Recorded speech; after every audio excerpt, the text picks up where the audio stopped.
இந்த வீடியோவில் நம்ம சூப்பர்பான கரம் மசாலா, ஒரு thick and creamy hot chocolate and ஒரு கிரைண்டர் அன்பாக்சிங் வீடியோ பார்க்கலாம். So let's get started. Garam masala செய்கிறதுக்கு ஒரு 10 துண்டு 1 இன்ச் பட்டை எடுத்துக்கலாம். அதை லேசாக நம்ம அடுப்பில் வறுத்துக்கணும். எதையுமே நீங்கள் நல்ல வெயிலில் காய வச்சுட்டு அப்புறம் வறுத்திங்கன்னா சீக்கிரம் வறுத்துரும். பட்டை லைட்டாக வறுத்து வாசம் வந்ததும் நம்ம ஒரு 20 கிராம்பு, இது கிட்டத்தட்ட 1 டேபிள் ஸ்பூன் இருக்கும், அதையும் சேர்த்துக்கோங்க. இது கூட 3லேருந்து 6 அன்னாசி பூ சேர்த்துக்கலாம். இது கூட 4 டீஸ்பூன் கொத்தமல்லி. ஏன்னா நம்ம கறி மசாலா தூள் வீட்லேயே ரெடியாக வச்சுருப்போம், அதுலேயும் கொத்தமல்லி, சீரகம், மிளகு எல்லாமே இருக்கும். ஸோ அதனால் அதையும் நம்ம ஆட் பண்ணி சமைப்போம். ஸோ அதுக்கு தகுந்த மாதிரி நான் அட்ஜஸ்ட் பண்ணியிருக்கேன். அடுத்தது ஒரு 20 ஏலக்காய் சேர்த்திக்கலாம். கருப்பு ஏலக்காய்னு உங்களுக்கு கடைகளில் கிடைக்கும். அது கிடச்சிதுன்னா நீங்கள் ஒரு 5 ஏலக்காய் கருப்பு ஏலக்காய் சேர்த்துக்கலாம். கருப்பு ஏலக்காய் ரொம்ப ஒரு வாசனை அதிகமாக இருக்கிறது, ஸோ நீங்கள் அதை அதிகமாக சேர்த்த வேண்டாம். நான் என்கிட்ட கருப்பு ஏலக்காய் கிடைக்கல, அதனால் நான் பச்சை ஏலக்காய் மட்டும் 20 சேர்த்துக்கிறேன். நமக்கு நல்ல குளிர்ச்சி தரக்கூடிய பொருள் சோம்பு, அது 1 டேபிள் ஸ்பூன் சேர்த்துக்கலாம். ஜாதி பத்திரி, அதாவது ஜாதிக்காயிலேருந்து கிடைக்கிற பூ, அது ஒரு 2 டீஸ்பூன் சேர்த்துக்கலாம். இது கூடவே 5-6 வரமிளகா சேர்த்து அடுப்பை மெதுவாக வச்சு வறுத்துக்கணும். கரம் மசாலா எப்போவுமே கொஞ்சமாக சேர்த்துனா போதும். இப்போ 1 கிலோ சிக்கன் சமைக்கிறீங்கன்னா ஒரு 1/2 டீஸ்பூன் வரைக்கும் போட்டாலே போதும். ரொம்ப அதிகமாக சேர்த்தாதீங்க. கரெக்டான குவான்டிட்டியில் சேர்த்தும் போது அது நல்லா என்ஹான்ஸ் ஆகும். ஷாஹி ஜீரான்னு ஜீரகம் மாதிரியே நமக்கு ஆன்லைன் அண்ட் டிபார்ட்மெண்டல் ஸ்டோர்லேயும் கிடைக்கும். அது நீங்கள் ஒரு 2 டீஸ்பூன் சேர்த்துக்கலாம். அடுத்தது 2 டீஸ்பூன் கல்பாசி தேவைப்படும். இந்த மாதிரி இன்க்ரீடியன்ட் எல்லாமே கொஞ்சம் அடுப்பு ஆஃப் பண்ணிவிட்டு அந்த சூட்லேயே லைட்டாக வறுத்தெடுத்துக்கலாம். பிரியாணி எல்லாம் யூஸ்வலாக யூஸ் பண்ண மாட்டாங்க, பட் எனக்கு அப்பப்போ கிடைக்காது, அதனால் அதையுமே கரம் மசாலாவில் அரைச்சிடுவேன். ஸோ அதை தாளிக்கும் போது போடலினாலும் அந்த ஃப்ளேவர் கிடைக்கும். ஸோ அது மாதிரி கட் பண்ணி போட்டுடலாம். Something is better then nothing. அதனால் நான் ஷாகி ஜீரா 2 டீஸ்பூன் பதிலாக சீரகத்தை ஆட் பண்ணிட்டேன். இது கூட 2 டீஸ்பூன் மிளகு எல்லாமே சேர்த்து சின்ன மிக்ஸி ஜாரில் போட்டு நல்லா ஃபைனாக அரைச்சிக்கலாம். மீடியம் சைஸ்லலாம் பொடியாக நமக்கு கிடைக்காது. மிக்ஸி சூடேறாமல் நம்ம அரைச்சிக்கணும். டிஸ்கிரிப்ஷன் பாக்ஸில் நான் பர்ஃபெக்டான மெஷர்மெண்ட்ஸ் அண்ட் டீட்டெயில்ஸோடு நான் அப்டேட் பண்ணுறேன். நீங்கள் எந்த ரெசிபிக்கு ஆட் பண்ணாலும் தனி டேஸ்ட்டாக உங்கள் டிஷ் தெரியும். செம்ம ஃப்ளேவர்ஃபுல்லாக இருக்குது. ஸோ இது ஆறுனதுக்கப்புறம் ஒரு ஏர்டைட் கண்டெய்னரில் போட்டு நம்ம ஸ்டோர் பண்ணிக்கலாம். ஆஃப்டர்நூன் ஃப்ரீயாக இருக்கும்போது இந்த கரம் மசாலா அரைச்சாச்சு. ஸோ நெக்ஸ்ட் நம்ம இந்த ஹாட் சாக்லேட் ரெசிபி பார்க்கலாம். உங்களுக்கு எல்லா டிபார்ட்மெண்டல் ஷாப்லேயுமே sweet and dark chocolate powder கிடைக்குது. அது இன்ஸ்டண்ட்டாக வாங்கி நம்ம மில்கில் கலந்து குடிச்சிடலாம். பட் இது கூட 2 இன்க்ரீடியன்ட் ஆட் பண்ணிங்கன்னா உங்களுக்கு ரெஸ்டாரண்ட் ஸ்டைலில் கிடைக்கும். ஸோ இதோட கண்டெய்னர் ரொம்ப ஏர்டைட் கிடையாது. ஸோ அதனால் நான் ஒரு கவர் போட்டுட்டு அதுக்கு மேலே க்ளோஸ் பண்ணி வச்சுருக்கேன், இல்லைனா கட்டி பிடிச்சிரும். இது வேணும்னா நீங்கள் இன்னொரு ஏர்டைட் கண்டெய்னர் ட்ரான்ஸ்ஃபர் பண்ணி யூஸ் பண்ணிக்கலாம். நான் கேட்பரி பிராண்டோட எடுத்திருக்கேன். இது ஈஸிலி அவைலபிளாக இருக்குது. நீங்கள் இன்னும் இந்த ட்ரெண்டிங் புல்மியப் கேக் ரெசிபி பார்க்கலன்னா நீங்கள் செக் பண்ணி பாருங்கள். அதில் அந்த OHP ஷீட்டில் இருக்க சாக்லேட் கனாச்சி தான் நான் இப்போ அந்த கொக்கோ பவுடருக்கு பதிலாக நான் யூஸ் பண்ண போகிறேன். உங்களுக்கு கொக்கோ பவுடர் இருந்ததுன்னா டேரெக்டாகவே 2 டேபிள் ஸ்பூன் ஆட் பண்ணிக்கலாம். ஸோ அந்த OHP ஷீட்டில் இருக்கிறது எல்லாத்தையும் நம்ம பால் ஊற்றி ஊற வச்சு ரிமூவ் பண்ணிடலாம். சூடான பால் யூஸ் பண்ண வேண்டாம், ஏன்னா ஷீட்டோட ரியாக்ட் ஆகும். ஸோ நீங்கள் ஒரு ரூம் டெம்பரேச்சர் இல்லைனா சில்டு மில்க் யூஸ் பண்ணிக்கோங்க. இது ஒரு 10 நிமிஷம் நீங்கள் வெளியிலேயே கூட வச்சு ஊற வச்சு எடுத்துடலாம். அதுக்குள்ளே நம்ம ஒரு 2 டேபிள் ஸ்பூன் கார்ன்ஃப்ளவர் மாவோட ஒரு 2 டீஸ்பூன் பால் ஊற்றி கட்டி இல்லாமல் கரைச்சிக்கலாம். பால் சூடாக இருக்கக்கூடாது, சூடாக இருந்துச்சுன்னா கட்டி வரும். ஸோ இது பாலில் நல்லா அந்த OHP ஷீட்டில் இருக்க சாக்லேட்ஸ் எல்லாமே நல்லா கரைஞ்சிரும். இந்த பக்கம் திருப்பி போட்டு இன்னும் 2 மினிட்ஸ் கழித்து அந்த மில்கை நான் எடுத்துக்கிறேன். நீங்கள் கொக்கோ பவுடர் யூஸ் பண்ணுற மாதிரி இருந்துச்சுன்னா, இந்த கனாச்சி இல்லைன்னா பரவாயில்ல, நீங்கள் ஒரு 2 டேபிள் ஸ்பூன் கொக்கோ பவுடர் கூட 1 கப் பால் சேர்த்து 100 கிராம் டார்க் சாக்லேட், நீங்கள் எந்த பிராண்ட் வேணால் யூஸ் பண்ணலாம், அது எல்லாத்தையும் லோ ஃப்ளேமில் வச்சு நீங்கள் மெல்ட் பண்ணணும். எப்போவுமே சாக்லேட் மெல்ட் பண்ணும்போது அதிகமான ஃப்ளேம் இருக்கக்கூடாது. ஸோ இதே மெத்தடில் தான் நான் கனாச்சியும் ரெடி பண்ணேன்.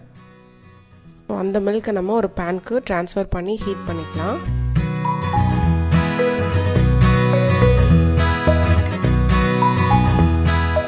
இது கூட நம்ம சோள மாவு கரைச்சி வச்சுருக்கோம்ல, அந்த ஸ்லரி ஆட் பண்ணிவிட்டு மிக்ஸ் பண்ணிக்கலாம்.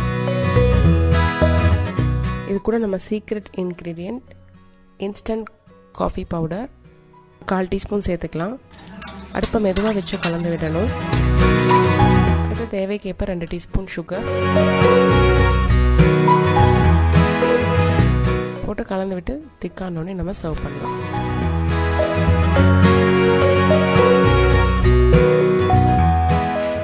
மேலே கார்னிஷிங்காக கொஞ்சமாக கொக்கோ பவுடர் ஸ்ப்ரிங்கிள் பண்ணிக்கலாம். அவ்வளோதான், யம்மி அண்ட் திக் க்ரீமி ரிச்சான ஹாட் சாக்லேட் ரெடி. இப்படி தான் நான் அந்த புல்மிய கேக்கோட OHP ஷீட்டை நான் ரீயூஸ் பண்ணேன். ஸோ அவ்வளோதான், குடிச்சு முடிச்சுட்டு நம்ம கிளம்பிட்டோம். எங்கன்னா ஹஸ்பண்டோட பெரியம்மா வீட்டுக்கு.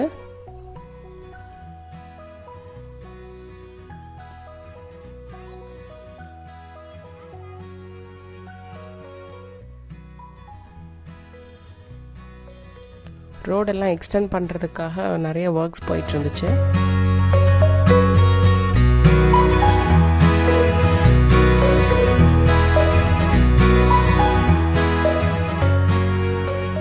அது ஜேசிபி பார்த்தாலே எக்ஸைட் ஆயிடுவார். இஷ்டத்துக்கு 4-5 ஜேசிபி ஆன் த வேல பார்த்தோம்.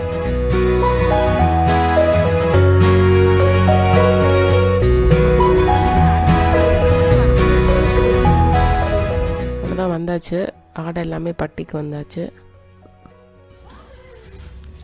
ஸோ நம்ம சோப் செய்கிறதுக்கு கோட் மில்க்கும் வாங்கிட்டு போயிட்டேன்.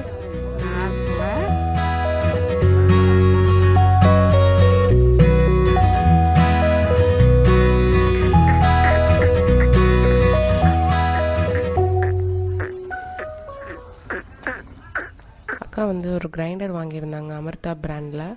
ஸோ அந்த அன்பாக்சிங் வீடியோ பார்ப்போம். ஸோ இதோட ப்ரைஸ் வந்து 7,000 வருது. இதுக்கு இங்கே ஈரோட்லேயே நமக்கு ஈஸியாக வந்து ரிப்பேர் ஒர்க்ஸ், ஸ்பேர் பார்ட்ஸ் எல்லாமே கிடைக்கிது. ஸோ அதுக்காக இந்த பிராண்ட் செலக்ட் பண்ணியிருக்காங்க.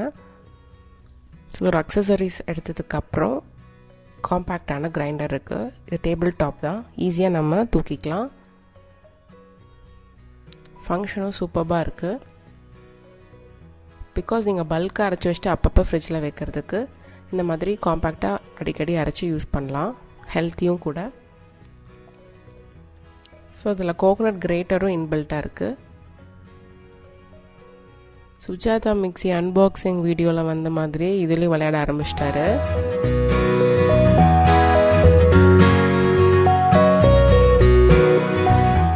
நம்ம ஈஸியாக கிளாஸ் லிட் இருக்கனால உள்ளே அரைஞ்சிருச்சான ஓரளவுக்கு நம்ம பார்த்தே தெரிஞ்சுக்கலாம்.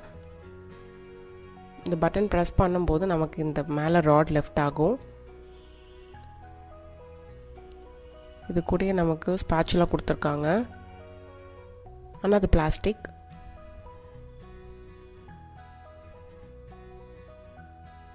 ஸோ இந்த ஸ்டோன் வந்து சீக்கிரமாக அரைச்சிடும். இதில் சப்பாத்தி மாவு பசியறதுக்கான ப்ரொவின்ஸும் இருக்குது. ஸோ இது வந்து அந்த ஸ்கொயர் மாதிரி இருக்குல்ல, ஃபிட் பண்ணிவிட்டு நம்ம பட்டன் ப்ரெஸ் பண்ணி ஃபோல்ட் பண்ணிக்கலாம். உள்ளேயே வந்து மாவு, தண்ணி, சால்ட் எல்லாம் ஆட் பண்ணிட்டிங்கன்னா ஒரு 90% நல்லா பசைஞ்சு கொடுத்துரும். பல்காக பசையும் போது ரொம்ப ஹேண்டியாக இருக்கும். அதுக்கப்புறம் நம்ம எடுத்து மாலிஷ் பண்ணிவிட்டு ஊற வச்சுக்கலாம் மாவை.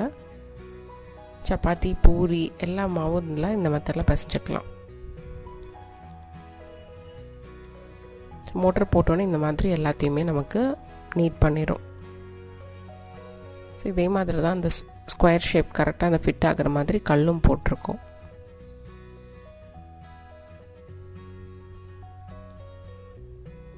அடுத்து தேங்காய் துருவறதுக்கு இந்த ட்ரம் எடுத்துகிட்டு நம்ம அந்த ஸ்க்ரேப்பர் பிளேட்டும் இந்த ஃபிக்ஸ் அட்டாச்மெண்ட்டும் கொடுத்துருக்காங்க. இதை வச்சுட்டு நம்ம ஓட விடும்போது இது ஃபுல்லாக ரொட்டேட் ஆகும். அப்போ நம்ம மேலே மூடி வச்சு நம்ம ஈஸியாக துருவிக்கலாம். இந்த மெத்தடும் சூப்பராக இருக்குன்னு அக்கா சொன்னாங்க.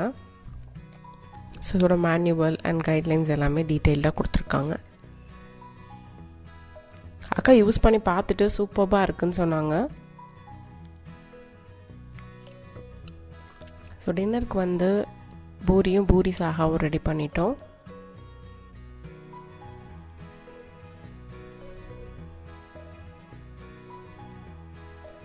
உருளைக்கிழங்கு வச்சு பண்ணுற ஒரு ரெசிபி நான் அப்லோட் பண்ணுறேன். அவ்வளோதான், வீட்டுக்கு நான் ஒரு 9 o'clock ரீச் ஆகிட்டோம். Bye bye everyone.